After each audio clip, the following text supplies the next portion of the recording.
Welcome back to Ancient Echoes, where we uncover the myths, legends, and histories of ancient civilizations. I'm Chelsea, and in this episode, we're diving into the long and fascinating history of ancient Greece, stretching from prehistoric cave dwellers to the mighty empires that would eventually shape Western thought. You probably already know the names Socrates, Aristotle, Alexander the Great. But how did Greece become such a center of power, art, and philosophy? And what can its rise and eventual fall teach us about culture, conflict, and innovation? Let's begin.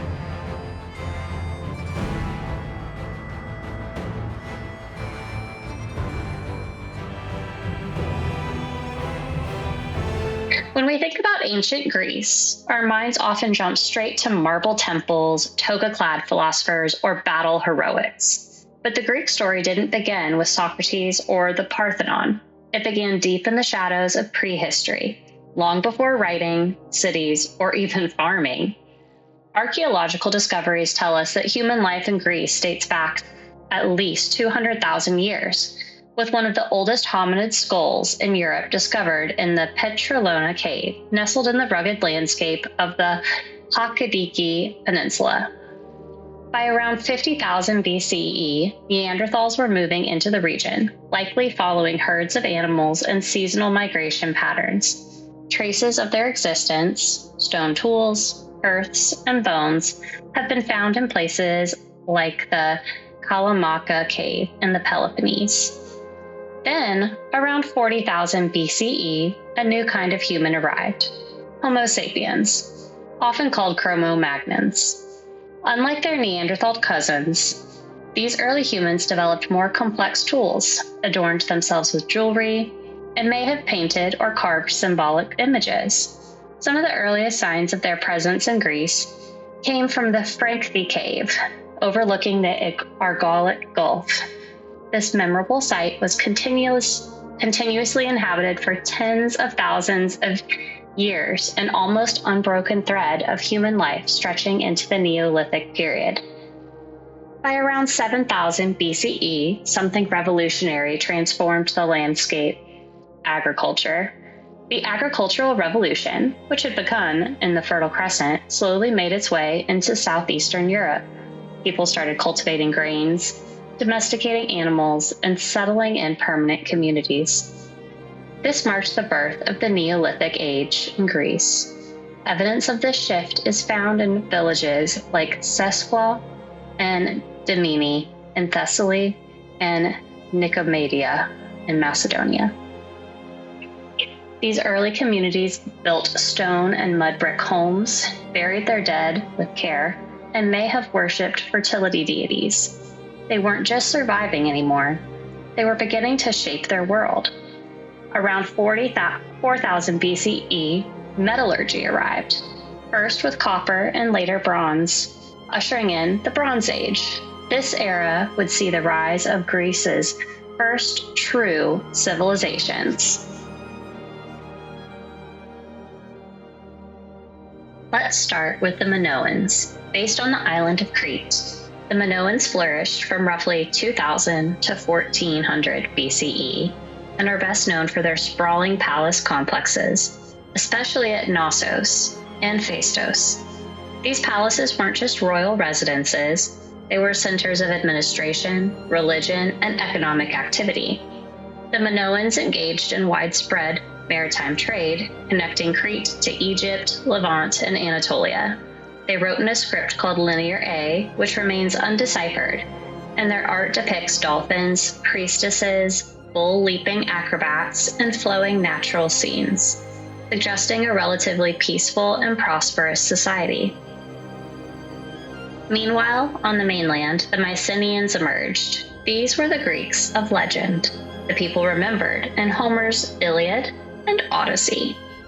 Centered in cities like Mycenae, Tiryns, and Pylos, the Mycenaeans built massive fortified citadels, complete with megarons, shaft graves, and tholos tombs. They wrote in Linear B, an early form of Greek that we've now deciphered. The tablets they left behind tell us about palace economies, trade, agriculture, and even religious practices. The Mycenaeans were warriors and traders, controlling key routes in the Aegean and frequently engaging in both seafaring commerce and violent conflict. One of the most legendary events associated with the Mycenaeans is the Trojan War. Traditionally dated to 1184 BCE, while the actual historical city of the war is debated, archaeology does support the existence of Troy in Anatolia, and layers of destruction at the site coincide intriguingly with the Mycenaean period. By this point, Greece was no longer a land of scattered villages. It had become a connected cultural landscape, marked by monumental architecture, international trade, and emerging political hierarchies. But the very interconnectedness that made the Bronze Age civilization powerful also made them vulnerable. And around 1200 BCE, everything collapsed. Next, we'll explore what happened during this sudden and mysterious collapse, and how Greece rebuilt itself through storytelling, migration, and cultural reinvention.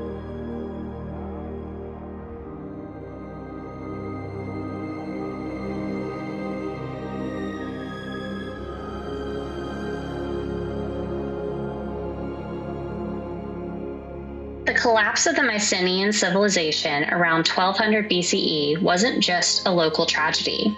It was part of a widespread upheaval across the eastern Mediterranean. Great powers like the Hittite Empire vanished. Egyptian records speak of a mysterious raiders from the sea. Trade networks collapsed. Writing disappeared. Entire cities were abandoned. This period of destruction marks the beginning of what we call the Greek Dark Ages, a time of decline, isolation, and silence. For nearly 4 centuries, Greece became a land of small, subsistence-level communities. Gone were the palatial economies of Mycenae and Knossos. In their place were modest villages scattered across a fragmented and rugged landscape. But what makes a Dark Age really? It's not that people stopped living or building or thinking. It's that they stopped leaving behind the kinds of records we, as historians and archaeologists, rely on. No inscriptions, no monumental art, no bureaucratic archives. For a long time, we simply don't know what happened. But thanks to archaeology, we're now uncovering clues that help us understand this period more clearly. Around 1100 to 1000 BCE, Greece's population dropped significantly. Famine, warfare, and immigration were common. The fine craftsmanship of Mycenaean pottery gave way to sub-Mycenaean styles, cruder in design and simpler in decoration. Yet, even in decline, traces of continuity remained. People still buried their dead with care, they maintained religious rituals, and slowly, they began to adapt. By 1050 BCE, Greek artisans started producing a new kind of pottery, proto-geometric. These vessels feature crisp, abstract designs, circles, wavy lines, and semicircles laid out in careful, repeated patterns. It was an artistic revival, modest, but full of promise. At the same time, many Greeks were on the move. Waves of migration carried them to the Aegean Islands, the coast of Anatolia, and beyond. There they established new communities in places like Aeolis, Ionia, and Doris.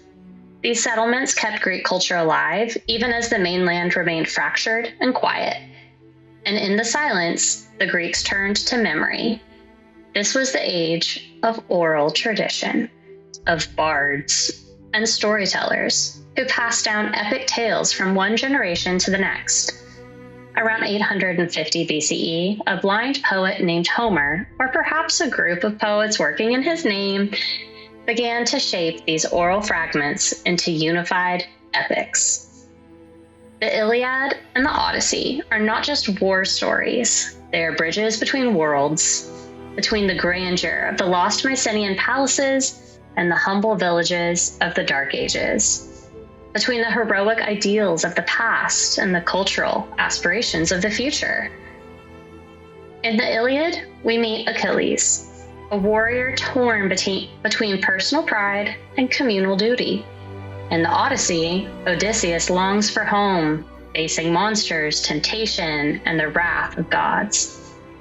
These are not just literary works. These are cultural DNA, encoding values like honor, hospitality, cleverness, and endurance. And while we call this period dark, it's also the time in which the seeds of future greatness were being quietly planted. By around 9000 BCE, iron tools replaced bronze, agriculture began to recover, and trade cautiously resumed. Small settlements began to grow. New pottery styles, now called geometric, reflected a renewed sense of order and rhythm. The Greeks were remembering who they were and beginning to imagine who they could become. Darkness doesn't always mean destruction. Sometimes it's a space for transformation. A long pause between acts in a grand story. For Greece, the silence of the Dark Ages was followed by a cultural reawakening that would change the ancient world. Next, we'll see how this recovery sparked the rise of the Greek city-states, early democracy, and a period of intense expansion and creativity, the Archaic Age.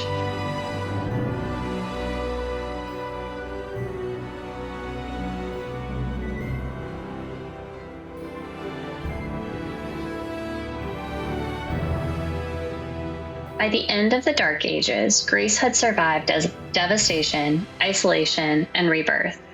And around 800 BCE, a cultural and economic transformation began, one that would reshape the Greek world and lay the foundation for what we now recognize as classical civilization.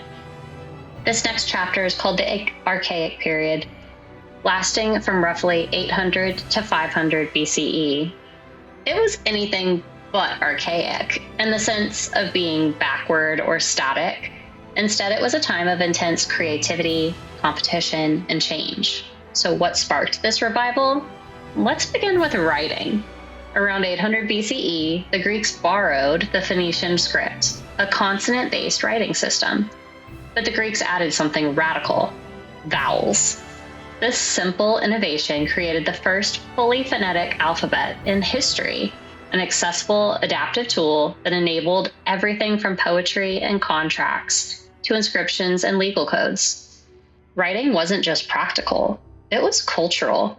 It allowed the recording and preservation of oral tradition, especially the epic poetry that had sustained Greek identity during the centuries of silence.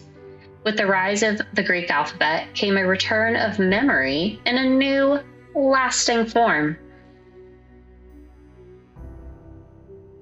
Perhaps the most defining innovation of this period was the rise of the polis, or city-state.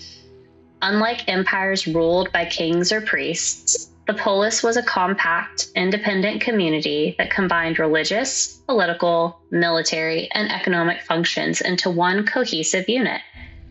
Each polis had a unique identity, but all shared certain core features. An acropolis, which is a fortified high point, often crowned with temples. An agora, which is a central marketplace and public gathering space, and a shared sense of citizenship, with rights and responsibilities defined by birth, class, or contribution. Some city-states developed oligarchies or tyrannies, while others, like Athens, began experimenting with democracy, a radical notion that free male citizens could participate directly in decision-making. Across the Greek mainland and islands, polises like Corinth, Thebes, Argos, and Delphi flourished. In Sparta, a unique militarized society developed, emphasizing discipline, austerity, and a rigid social hierarchy. Boys were raised as soldiers, and girls were raised to be strong mothers of warriors. Meanwhile, Athens emerged as a center of trade, craftsmanship, and early democratic reform. The polis wasn't just a place, it was an idea about identity, belonging, and civic participation. And it would become one of Greece's most enduring legacies.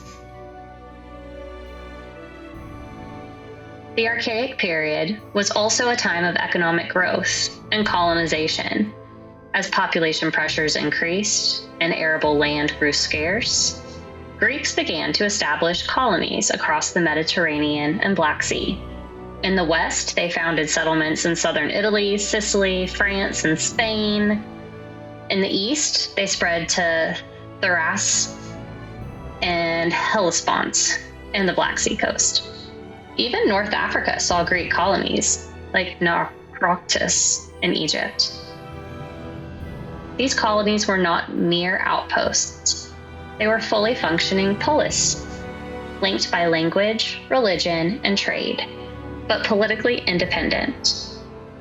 Colonization brought the Greeks into contact with Phoenicians, Egyptians, Lydians, and Etruscans, accelerating the exchange of goods, ideas, and technologies. This growing web of trade also spurred monetary innovation. Around the 6th century BCE, coinage emerged in Lydia and was quickly adopted by the Greeks. Coins revolutionized commerce and taxation, making economic transactions faster and more standardized. In art, we see similar dynamicism. Pottery evolved from the rigid designs of the geometric period into more naturalistic and narrative styles. The so-called black figure and the later red figure techniques allowed artists to depict mythological scenes, athletic competitions, and everyday life with increasing realism and emotion.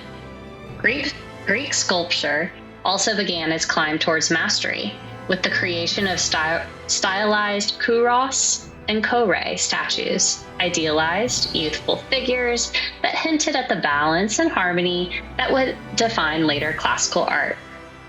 By the end of the Archaic period, Greece was no longer a quiet collection of villages. It was a bustling network of city-states bound together by shared language, religion, and a growing sense of Greekness, what they called being Hellenes. At the religious center of this world was Delphi, home of the oracle and the temple of Apollo. Here, Greeks from all city-states came to seek divine guidance and to participate in the Pan-Hellenic Games, including the Olympic Games, first held in 776 BCE. Despite frequent rivalries and wars, the Greeks saw themselves as a people with a shared culture. This unity, though fragile, would be tested when the vast Persian Empire came knocking at the gates. The Archaic Age was Greece's proving ground.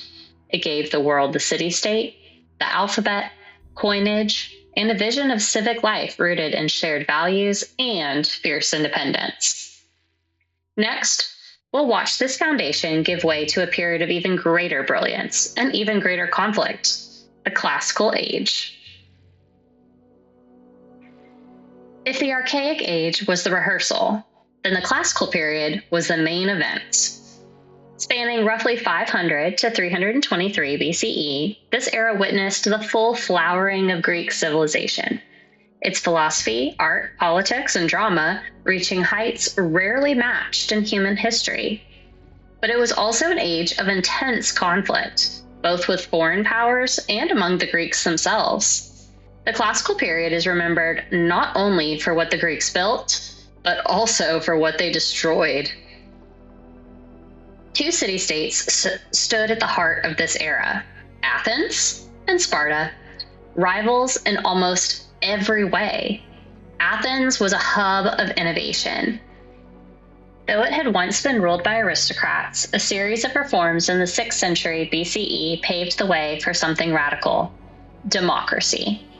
Under leaders like Solon, Cleisthenes, and eventually Pericles, Athens developed a system in which free male citizens could vote, speak in assembly, and hold office. It was limited.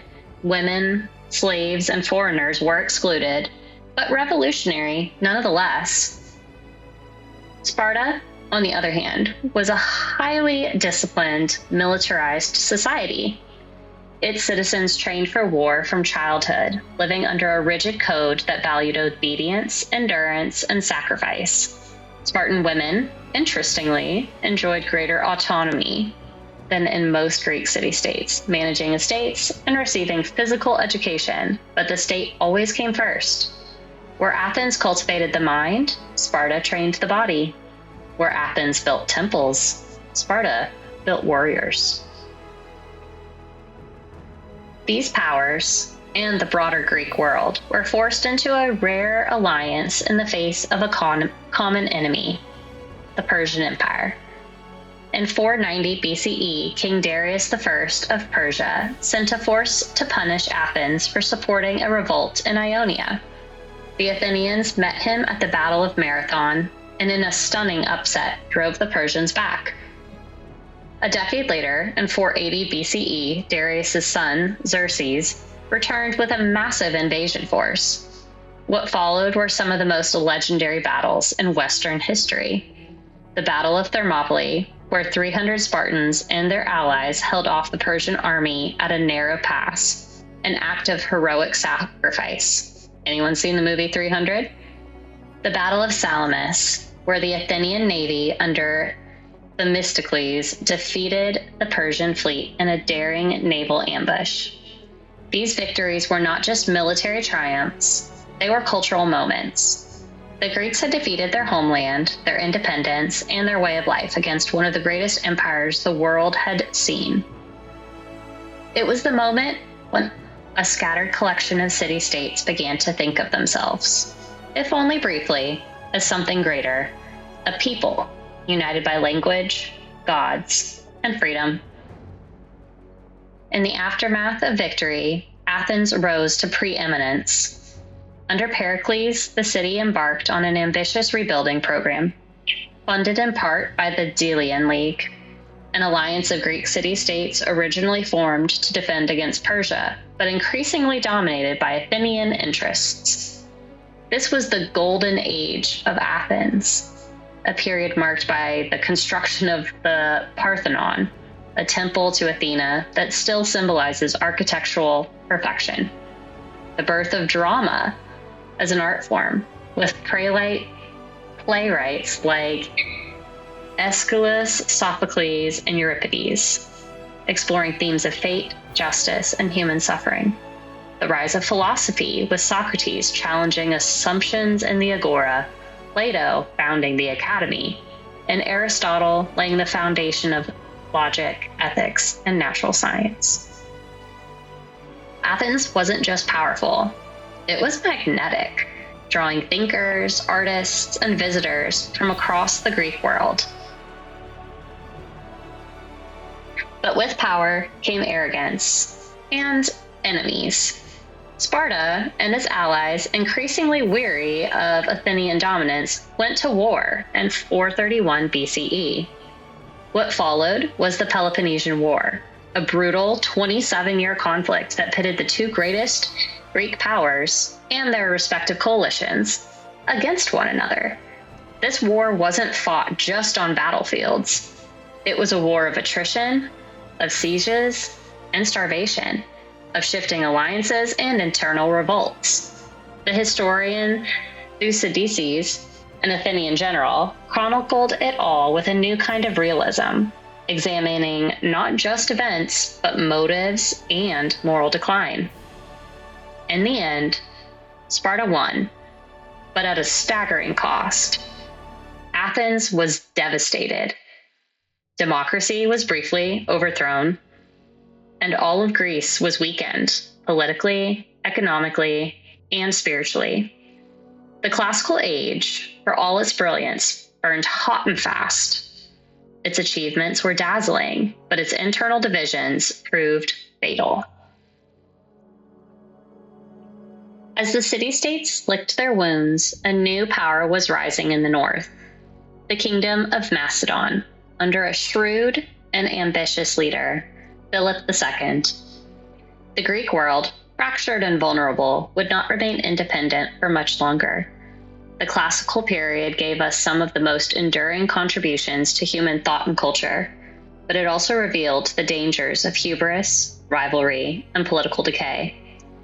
Next will follow the meteoric rise of Macedon and the conquests of Alexander the Great. and the blending of cultures that defined the Hellenistic period. As the classical period came to a close, the Greek world was fractured. Its greatest city-states weakened by war, its democratic ideals strained, and its unity lost. But just to the north, a new force was rising, one that would not only conquer Greece, but carry its culture across 3 continents. This was the age of Macedon, and it would change the Greek world forever. In the early 4th century BCE, Philip II of Macedon, a brilliant military strategist and skilled diplomat, began consolidating power in the northern Greek world. The southern Greeks, Athenians, Spartans, Thebans, initially dismissed Macedon as a cultural backwater. But Philip had a vision, and more importantly, he had a plan. He restructured the Macedonian army, introduced the sarissa, a massive 18-foot spear, tightly packed phalanxes that could overwhelm traditional hoplite formations. He also used marriage alliances, bribes, and sieges to bring much of Greece under his control. After defeating the combined forces of Athens and Thebes at the Battle of Chaeronea in 338 BCE, Philip became the de facto ruler of Greece. He formed the League of Corinth, a federation of Greek city-states that, under his leadership, planned to launch a united campaign against Persia. But Philip would never lead that campaign. He was assassinated in 336 BCE. His son, Alexander III, just 20 years old, would fulfill the dream. Alexander was more than a military genius.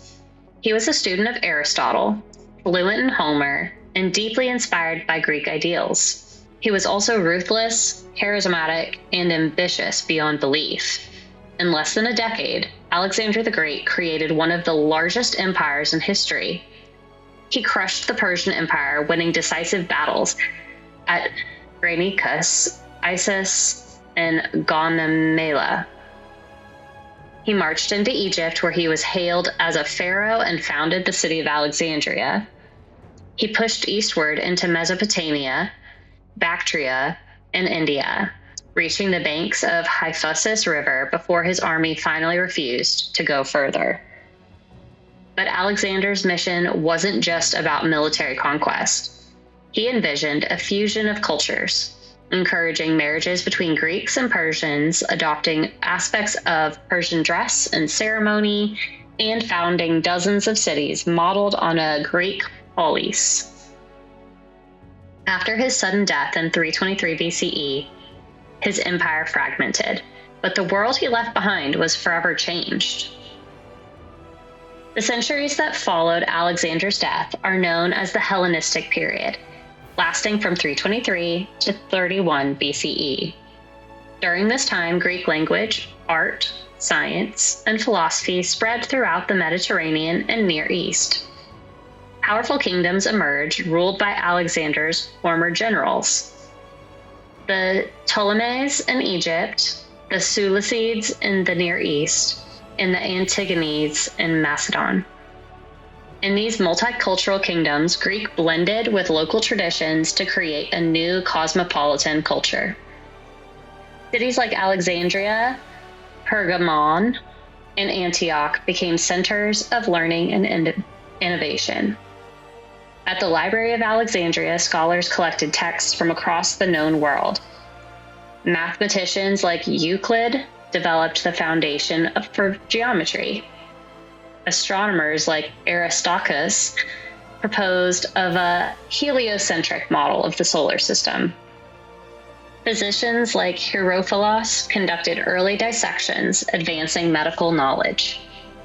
Greek art became more emotional and realistic.